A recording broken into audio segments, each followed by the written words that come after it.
Welcome, everybody. It's time once again for the next chapter with Charlie Hedges as he explores turning the page on his life and yours. Hey, Charlie. Hey, Paul. You know, I've been out of town for a couple of weeks on vacation. What have you been doing without me? It's been difficult. It's been very difficult. It's been a challenge. Been a challenge, yes. I'm glad to hear that. You know, Paul, I've been thinking a lot lately about kind of a combination, our American love affair with knowledge and ideas that are measurable, or what is frequently referred to as scientific proofs. They're so important, it seems, in our culture. Unfortunately, too many influential leaders focus on what I call so-called facts while pretty much ignoring the eternal value of wisdom.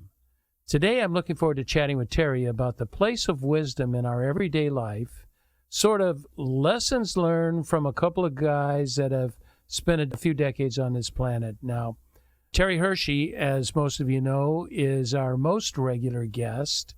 And if you don't know Terry, he is a prolific writer, conference keynote speaker, renowned landscape architect, and spiritual advisor. And so with that, let's bring on Terry. Yo, Hersh. Hey, Charles. How are you? I am good. You know, I've been on vacation and I had a 1-hour time change and I'm still recovering. You know, I go with 10-hour time changes and it doesn't take me long to recover. Give me 1 hour and I'm toast. I have no idea. Old age. So you're not happy that 2 times out of the year when we go back or whatever? No. I want it to be consistent all the time. Oh. I'm an all day daylight savings guy. Oh. But I don't live in the radical extremes of light like you do. You know, it's so much lighter in daylight savings time. I mean, it's like, 10 or 10:30 for you guys.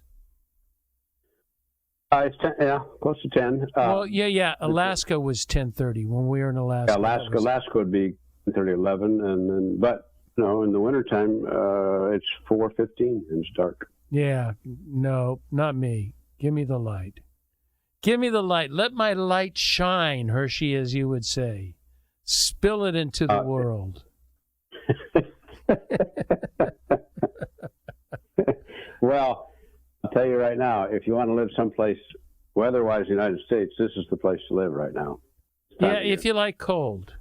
But it's nice now. We were there and it was very nice. No, I'm just saying, this time of year, it's heaven. Oh, yeah, it is. 72 or 74 every day. And beautiful, and it's just beautiful, the landscape. You know, we stayed with friends that had a view of the Puget Sound. Come on, do a sentence. What's it like when you look out your window and you see the Puget Sound, the land, and the mountains across the way?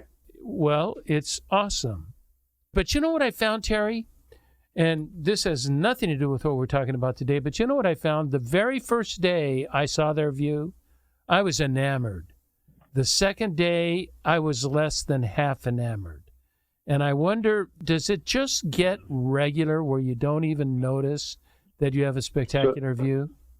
So you don't know the old story that I've told. It's a story about a monastery, a Zen monastery in the mountains, somewhere in the Himalayas, or there was a spectacular place, high up.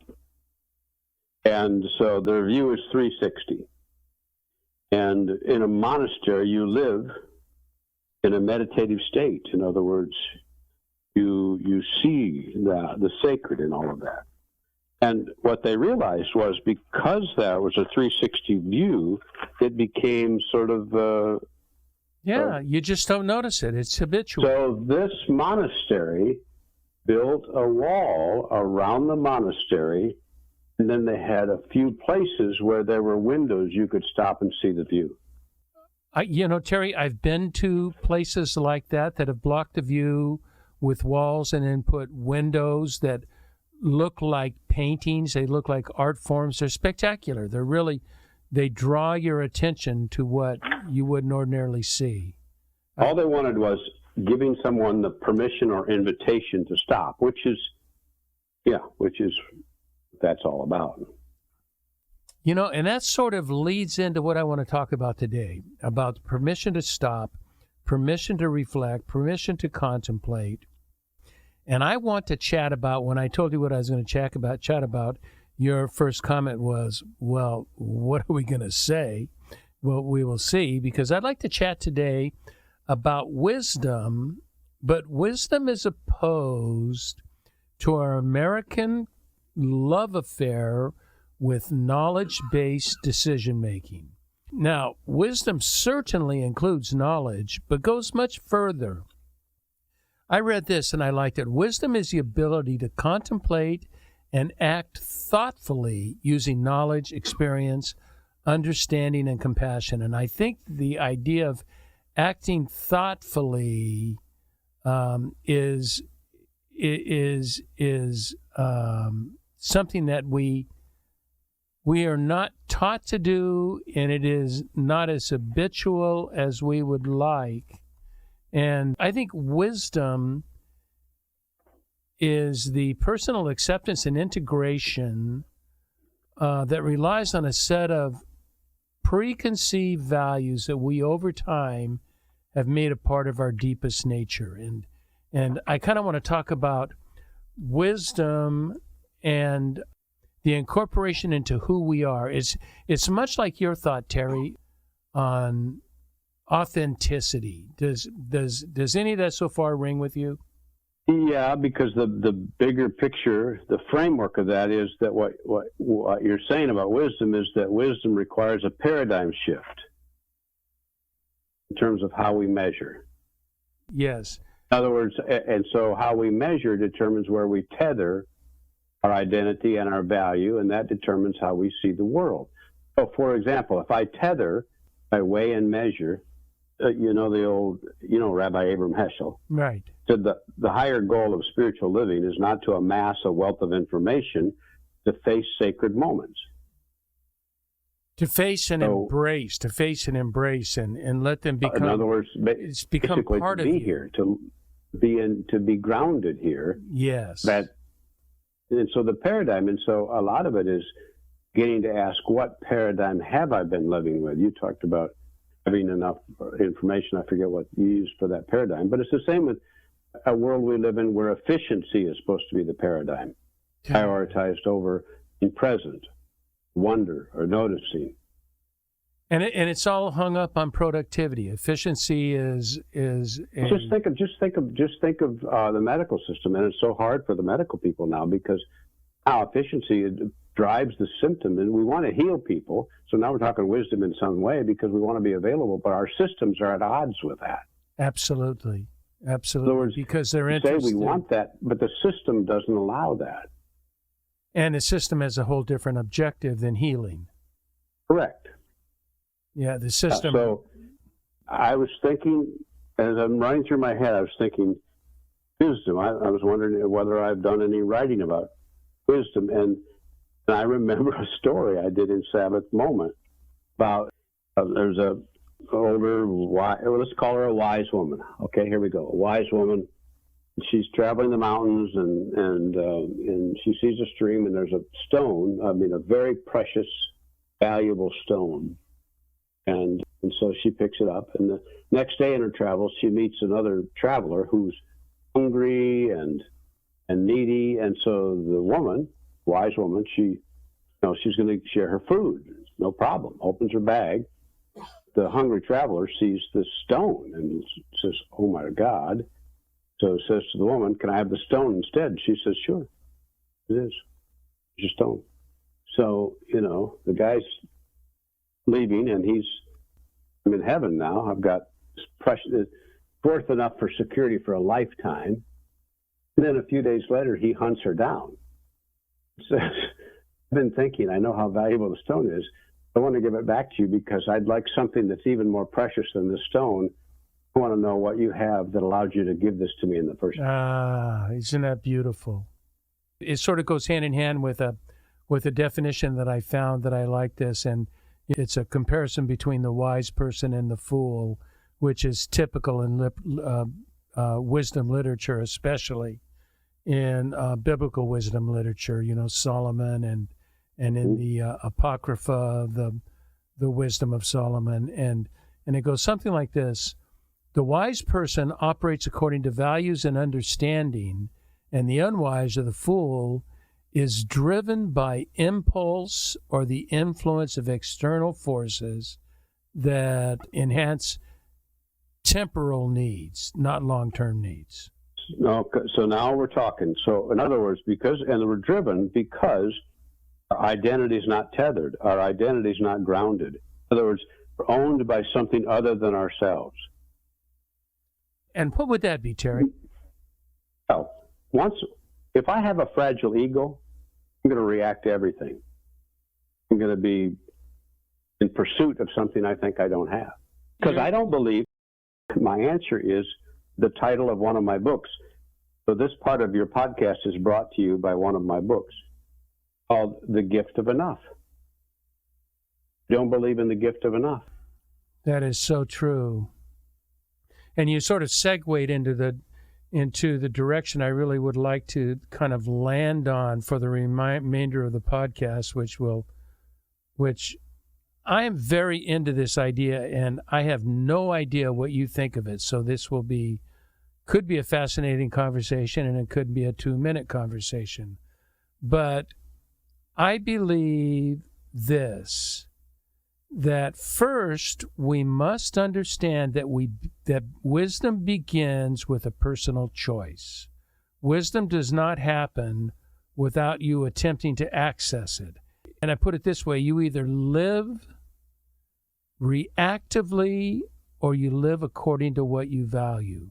Now that assumes that you have contemplated what you value. That was yes. Contemplate what you value. What I value is I find permission to be at home in this Terry and the sufficiency that is there deep down inside, I can begin to be in touch with wisdom that is available. If I assume none of that is there and I need to go outside of Terry to find it, then my fragile ego wins out. And your verb is exactly right. I react to everything. Why? Because I don't have ownership. I don't have ownership into who this Terry is. It's at the mercy of. It's at the mercy of whatever is around me. Yeah. I love about that old woman. She was not at the mercy. She had the freedom to make those choices. There we are. Back to your word again. Choices, correct. Yeah, choice is a big word in my vocabulary. I was thinking of something else that I had put down, that there are 3 sources of wisdom in something that I read: what you know, what you feel, and what you contemplate, and then acting on what you most value. And you know that through knowledge, through emotions, and through reflection and contemplation. And that requires a personal decision and a personal commitment to finding time to do that. You know, it's to live wisely is to set aside time to reflect and contemplate on our life. Would you agree? Yeah, well, I mean, that's certainly in other words, you're committed to that because you're willing to be open. If deep down your identity is intact, then you're willing to be open to. You're not intolerant of things that you're learning and things that you're benefiting from. Different ways that you're changing as you develop. Yes, absolutely. I like that you're not intolerant. It's sort of listening or taking in life with a disregard for disbelief, that you have to sort of. Exactly. The wisdom, the wise part of me, reactive part of me says, what the hell are you thinking? The wisdom part of me says, that's interesting. I wonder where that came from. You know, and I'm going to depart a bit from wisdom and talk about that. being able to depart from what we think. And you and I talked about doing a show sometime on having dialogue that is coming from two different positions, but that we can have dialogue, we can have open dialogue, we can try to learn from one another, we can share our views, and it does not disrupt relationship. You know, that reminds me of what little I know of the 50 years ago party system in America, where the left and the right would actually work together on some things. Not everything. No. Yes, a lot. Yeah, and we can't have that now, because I've read Democrats and Republicans, new congresspeople, their first meeting is with the head of their party that tells them never compromise with the opposite party. And but this back to the wisdom thing is I don't need to convert you. No, that's beautiful. See, that's the whole point about wisdom. The wisdom is I don't need to convert you. You know, I listen to Fox News. I've watched Fox News and CNN or MSNBC for the kicks and jiggles, or whatever they call it, kicks and giggles. But I think they're TV. They're Paul Crouch. They're like TV evangelists. Each one trying to evangelize their position for the rest of us to adopt, and rather than presenting news that we can come to our own conclusions, they not only want to present the news and the facts, they want to tell you, now here's how you interpret them. And that is not wisdom. That is falling prey to the desire and character and goals of someone else. Wisdom is a whole lot different. Wisdom is, let's go back to my radical thought that wisdom begins, what I am advocating, and I know this is kind of radical to some, but I believe that wisdom begins with a personal choice. You choose to either live reactively or to live according to what you value. And in some senses, wisdom, and I'm even as I'm pondering, as I'm writing in this new book, I'm talking, it really is all about you. And it's how you receive information, how you process information, and how you act upon that information that you've received and processed. It does begin with you. Now, do I believe there is a universe that gives us data and brings situations into our lives that we have to act with? Of course I do believe in that. But I think at the end of the day, it's the old Viktor Frankl thing that you can't control the situation, but you control your choices in that. And I think wisdom begins with a choice. Do I choose to let circumstances determine my behaviors, or do I choose to let my values regarding those circumstances impact my behaviors?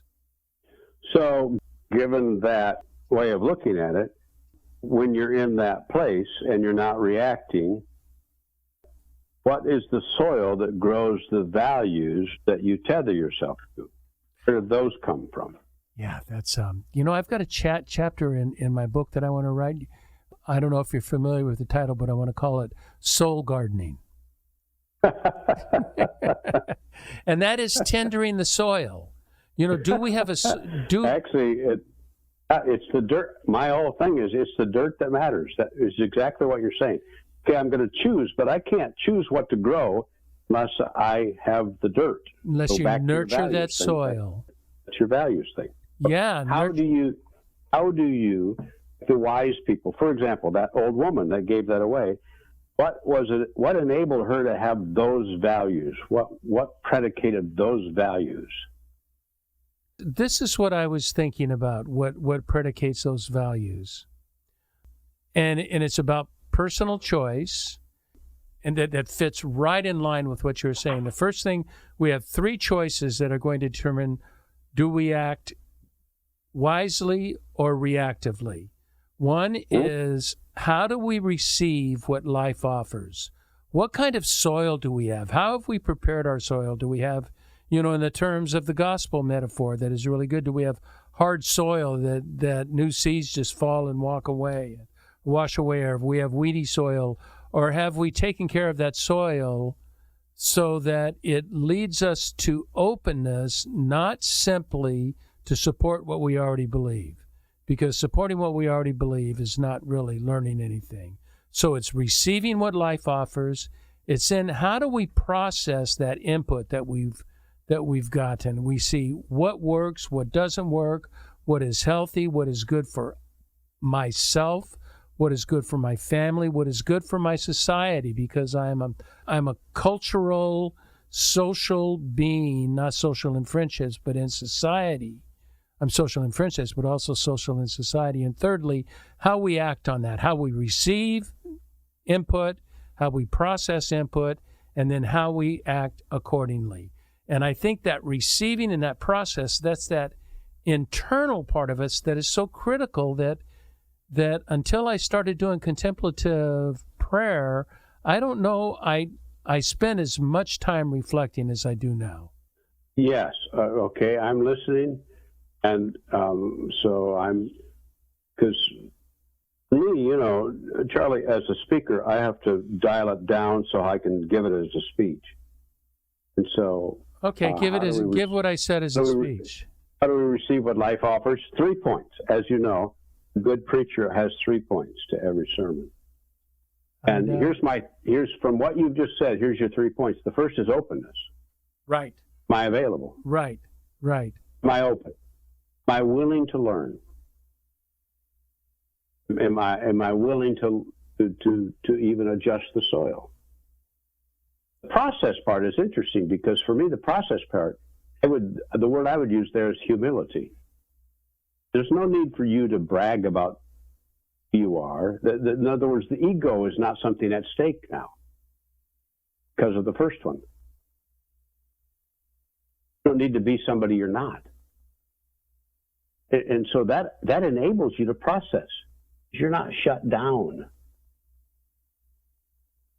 I love that. That really does.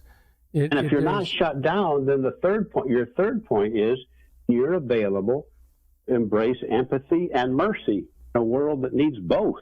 And somewhere in there, I don't know if it's a fourth point or if it's subsumed under one of the others. Certainly, there is a one that is it's receiving, it's processing, it's acting, but it is at all times considering who I am and how I am authentic, because I may be different than everybody else. And that is, I'm reading Brené Brown's book on vulnerability right now, or Daring Greatly or something like that. That's her newest one, yeah. And she talks quite a bit about being honest with yourself and understanding who you are and how that fits. That's why I'm calling this thing a way of being. I'm finding, Terry, I'm having a really hard time articulating that as I'm writing that, a way of being, but it is like it goes beyond my brain and beyond my conscience, and it's almost an unconscious. I'm feeding into my unconscious. I can't access it, directly once it goes into my unconscious, but my unconscious then manipulates everything that I do. There's a deep part of me that I may not be able to write down. These are the 12 facts about Charlie, but my value system. The thing is, and this is important because this goes back to sufficiency and the ability to be enough. In other words, if my internal well-being is grounded. In other words, I don't need to say, oh my God, what's wrong with me? There's insufficiency and I need to go find it. That is immediately reactive. So if you go from a grounded place, you can begin to choose the things that you're talking about. I can begin to choose to learn and to be. All of those things. You know what I want to do is we've had a good half of sort of philosophy around it. I've got 3 suggestions that I want you to add to, but as I've pondered this and read a bit on this in the last few days. I've got 3 suggestions, but what I want to do is, since it's kind of a change in emphasis, I want to take a brief break and come back fresh on these 3 ways to act wisely.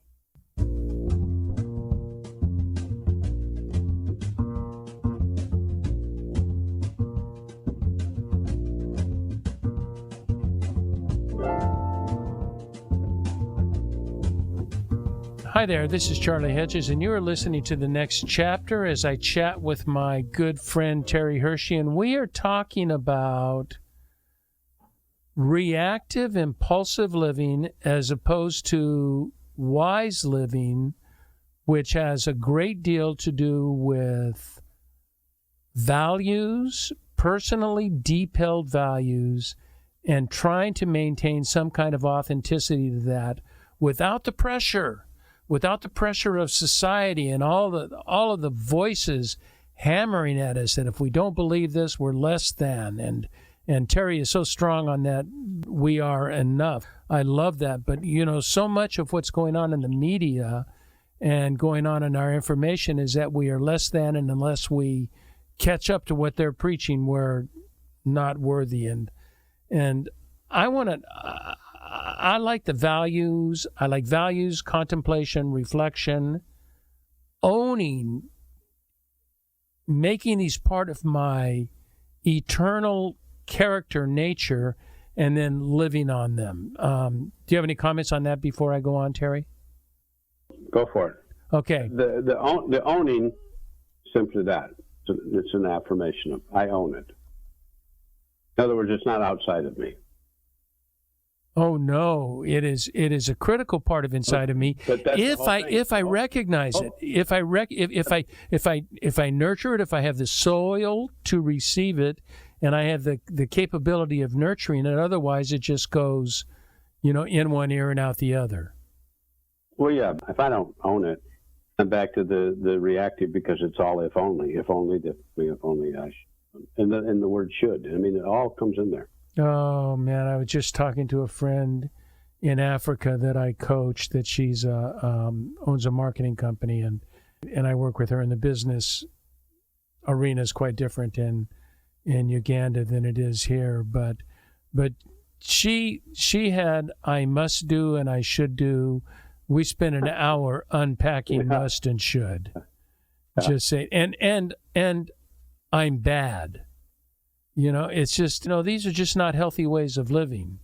No, that's worth stopping at, because this is what's interesting. In other words, as soon as I don't affirm the sufficiency or enoughness where I begin, I'm grounded, the soil is enough, then I automatically label not only my identity, but my value. As soon as you label anything, you dismiss it. Yes, especially when it's performance-oriented and you're not living up to the performance orientation.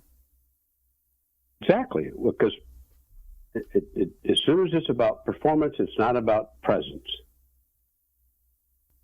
Love the word presence. Okay, I said 3 ways. I just added one after we talked because I remember. So 4 ways to act wisely.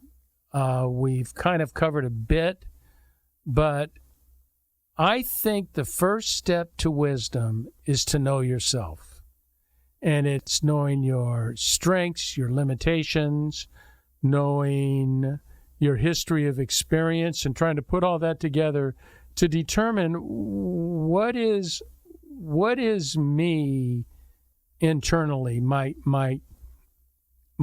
strong attributes, and as well as my limitations, things that I would like to work on.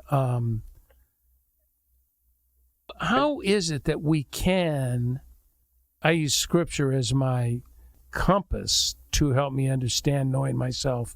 In your mind, what does it mean to know yourself? I'm not afraid to be honest. But how do you get past the fears that allows you to be honest? Because we have so many fears of being honest because we have been told we're unacceptable. Well, and we have so many things that we can wrestle with in this world that then get labeled that way. Oh. No, emotional issues, depression issues, melancholy issues,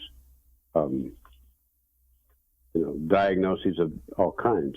Yes. And as soon as that happens, and or even go to in our religion, you're one of us, you're not one of us. In other words, as soon as that happens, as soon as I assume the diagnosis is my identity, and the day for me, see, as a person who I use the word wrestled because that's the good, accurate verb, wrestled with depression much of my life. The person who's done that, the day that I was able to say, wait a minute, it doesn't own me. Is it real? Yes. Does it have behavioral attributes? Yes. Is it recognizable? Yes. Is it all of who I am? No. The day I was able to say that, and I was not afraid to say so, know yourself part is, okay. But it takes repetitive, doesn't it? It's not a one-time experience. You have to experience several times over until it becomes habitual. Otherwise, it was a one-time experience. This has to be something that becomes habit with you. Not just habit, Charlie, daily. Yes, that's what I mean. And you know this. You're a 12-stepper. You know this. Yeah. This is what you do. But the point is, and someone says, well, why do you have to do it every day? And you say, this day's a new day. And guess what? I get to choose this. This is a choice. Yeah. This is not a reactive statement. Oh, that's so good to hear somebody singing my song. Every day is a choice. It's a choice. But it's not reactive. Guess what? I get to wake up. I get to choose it. My wake-up mantra that I got from my Roman Catholic spiritual director, and that he suggested every day I wake up and I won't go into the whole story of Elijah having the vision of Jesus, and Jesus says, who am I going to send? And Elijah says, here I am, Lord, send me. And my spiritual director suggested that those are my waking, and my life coach suggested the same words. Wake up every morning and you say, here I am, Lord, and just ready to receive what the divine may have in mind for me, and it comes in the form not in divine revelation, but it comes in the form of life situation. This is it's not like I get texts from God. It's not that. And the best part about that is when you say that, the divine doesn't say, wait a minute, you're so messed up. Yeah. The divine just says, go for it. Yeah, it's one of the things that is sad, I think, is for the most part, wisdom is wasted on the old. It's too bad that you can't, but it just takes years of messing it up to be able to get that, understand what a healthy path would be, and that's why I hope that we can listen to, we can get, that we have younger listeners, and I know we do, that can learn to embrace more of this. Let me go to my second one. So you know yourself, that's fine, that's good, you got that, you're okay. But I think what's equally important, and perhaps even more important, is to accept that self that you know. So many times we know ourself, but it is what we consider an unacceptable self because it is not in line with what culture teaches us. I'm a huge believer in self-acceptance, self-love, self-care. And self-care, that's my mantra. That's what you teach in healthcare systems. Yeah.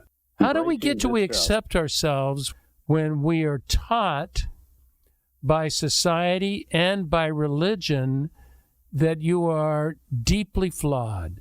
You are not deeply wonderful. You're not deeply beautiful. You're deeply flawed. I said at the very beginning, it's a paradigm shift. This is a new paradigm. Yourself isn't predicated on the labels attached to you. Are those accurate? Some of them are accurate, I suppose. Yourself is deeper than that. That's what my grandmother taught me about me. I had a litany of labels that I carried with me whenever I was with her, but she simply called me darling. Yeah, that's beautiful, Terry. And had you sit on the swing. Let me sit on the swing. Yeah, beautiful. So story. that's the way I visualize it. I carried all these labels with me. But what about this? What about this? What about it doesn't really matter. It's a swing set and her voice. So you know it's almost a revolutionary, contrary thinking, accepting yourself, because we have a world of judging you. Everybody judges you. And the other thing is, people say, "Well, man, if you accept this, why would you? There's so many things you need to change." That's duh. You can't change anything until you see it.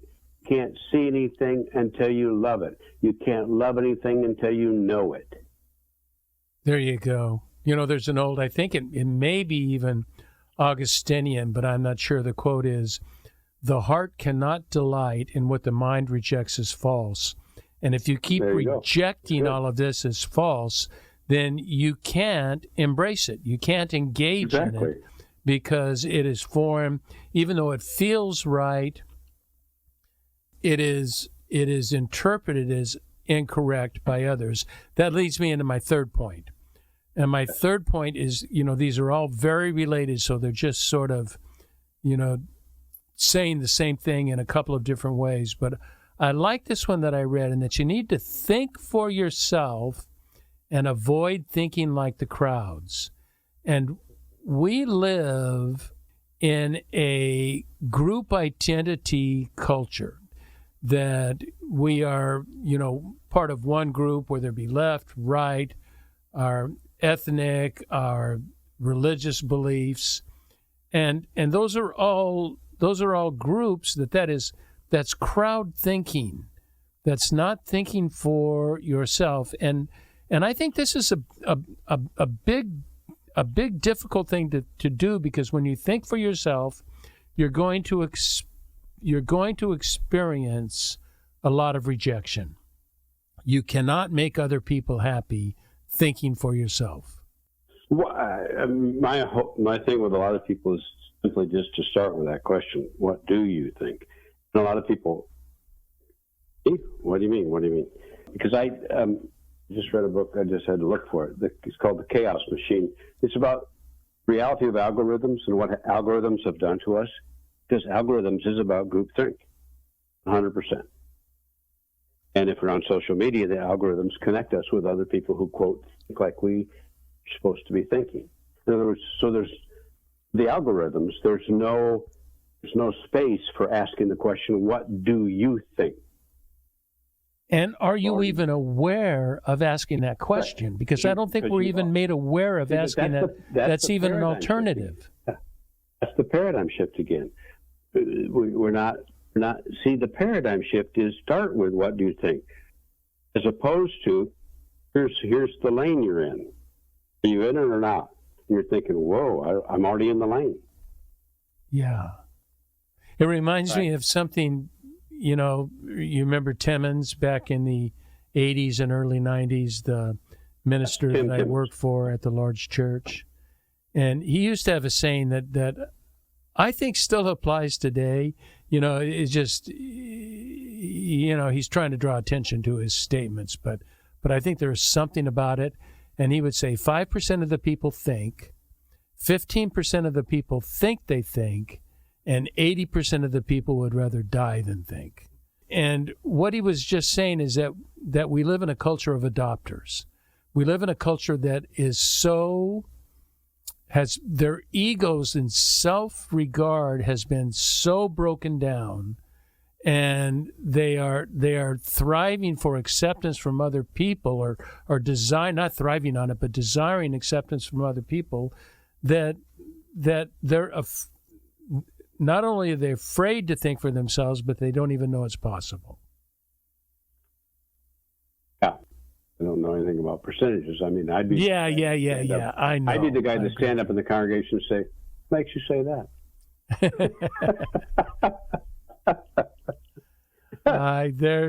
There's plenty of times. I just had, before we went on vacation, one of the ministers said, well, the first covenant that God made with his people was the Abrahamic covenant. And I said, that's wrong.